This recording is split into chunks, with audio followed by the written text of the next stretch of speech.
هلو هلو يا حلوين. معاكم هنا سمير، ودي قناتي مطبخ هنا بالهنا على الفيسبوك، وألذ وأطعم مع هنا على اليوتيوب. النهاردة عندنا أساسيات الأكل الحرش، اللي هو الأكل المصري.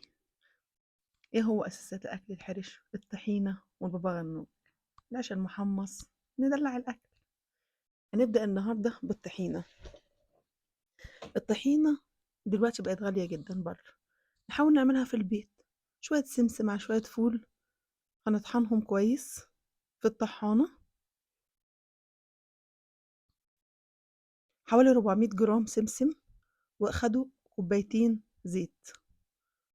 لازم الطحينة توصل للمرحلة دي بعد الطحن، أكنها عجينة رملية في إيدي، وتكون ناعمة جدا متماسكة. هنبتدي نحطها في الخلاط. الموضوع سهل جدا ونضيف جدا، وأحسن من بره خالص، لأن احنا مش عارفين بره معمولة ازاي. هنبتدي نسرسب الزيت حبة حبة، مش هننزل كمية الزيت مرة واحدة، واحنا موطيين الخلاط، حاطينه على درجة أقل.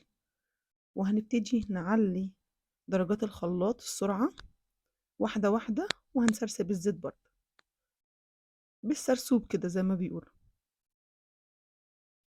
شوية شوية، لغاية ما كمية الطحينة اللي عندنا تندمج في بعض زي ما احنا شايفين. عايزة بقى تعملها بسمسم البني ماشي، عايزة اعملها بالسمسم الفاتح ماشي، عايزة اعملها تخلطيها بالاتنين ماشي، عليهم شوية فول سوداني هتبقى حلوة جدا. تديها تشميعة على البوتاجاز كده، ما تتحمص، تشميعة اللي هي تحطي ايدك تلاقيها دفيت. شايفين شكلها وقوامها عامل ازاي؟ تحفة جدا. هحطها يوم في التلاجة واشتغل منها تاني يوم، اسيبها ترتاح خالص في التلاجة لتاني يوم، وابتدي اشتغل بقى. عايزة اعملها بابا غنوج ماشي، عايزة اعملها طحينة ماشي، عايزة احطها اضافات، على عندي شوية ملوحة وشوية رنج ماشي.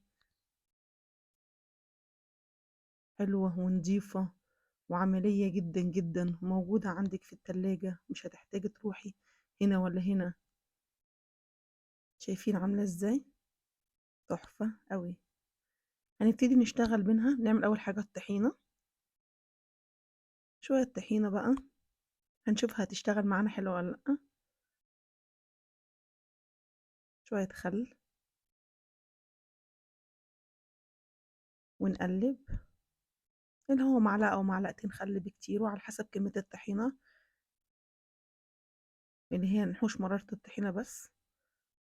شوية مية دافية، التوابل بتاعتنا، شطة، بابريكا، كمون، كزبرة، ملح، فصين توم،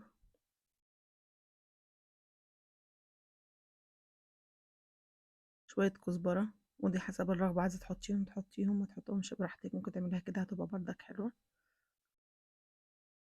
وهنبتدي ايه، نظبط الكلام ده بايه، بشوية مية صغيرين. انا بص شوية مية بالشوية، ما نزودش عشان الطحينة ما تخففش مننا. عصرة ليمونة، وشوية ملح في الآخر. ليه أنا بحط الملح في الآخر؟ عشان أنا بدوق الطحينة الأول، عشان أقدر أظبط ملحها. شوية عيش محمص بقى كده على الفرن، هيودوا الطبق ده في حتة تانية. تعالوا نعمل بابا غنوج دلوقتي. عشان ما نبهدلش البوتاجاز بتاعنا، على طاسة على النار، وابتدي أشويها. هتشوي معانا حلو جدا، بقرن فلفل بردك مشوي.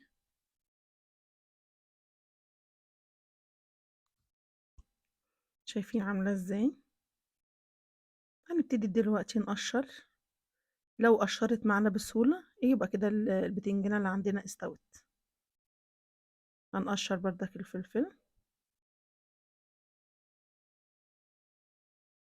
عايزين تحطوا فلفل رومي ماشي، اللي هو مش حار، لكن احنا بنحب الحاجة سبايسي شوية. وهنبتدي نعمل الموضوع ده بالمخرطة. انا ما بحبش الكبة، بابا غنوج بالذات ما بحبش في الكبة، لاني انا بحب احس بالقطع. مش هحسها ان هي زي الطحينة كده، لا انا عايزاها احس بقطع البتنجان وكله مندمج مع بعضه برضه. فالمخرطة هتوفي بالغرض. التوابل بتاعتنا: ملح وكزبرة وشطة، كمون، شوية زيت، وادوب الكلام ده. احط شوية الطحينة وادوب الكلام ده بردك في بعض.